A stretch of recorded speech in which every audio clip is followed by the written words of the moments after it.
Currently, our handle increment method does not take any parameters.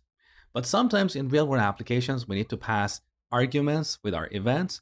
For example, let's imagine here we're dealing with a list of products in a shopping cart. When we click the handle increment button, we want to pass the ID of a product. How can we do this? Well, earlier you learned that in onClick, we need to pass a function reference. So here we cannot call handle increment and pass an argument like 1. We need to pass a function reference. So here's one solution. We can temporarily define another method here. Let's just call it doHandleIncrement for argument's sake. Now, similar to handle increment, we're going to use the arrow function syntax. So we have a function with no parameters. In this function, we can call this .handleIncrement with an argument. Let's say that argument is a product object with the ID 1.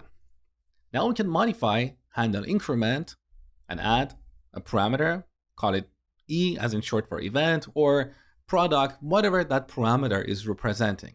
Now we can log this on the console. Okay, and finally, in our render method, instead of referencing this handle increment, we can reference this doHandleIncrement, right?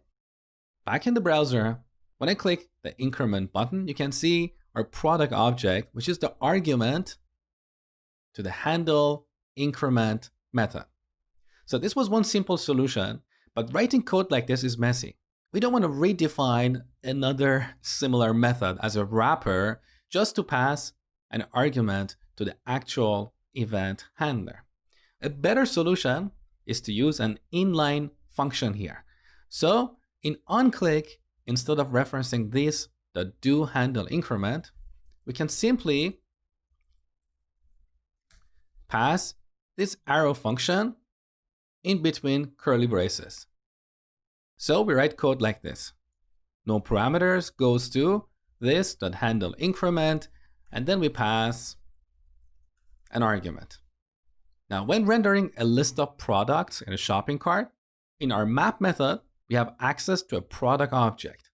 So instead of hard coding this object here, we will pass a reference to the product that we're currently rendering. Okay? With this, we no longer need this helper method. So to recap, whenever you need to pass an argument, your event handlers simply pass an arrow function here. In the body of that function, call the event handler and pass an argument.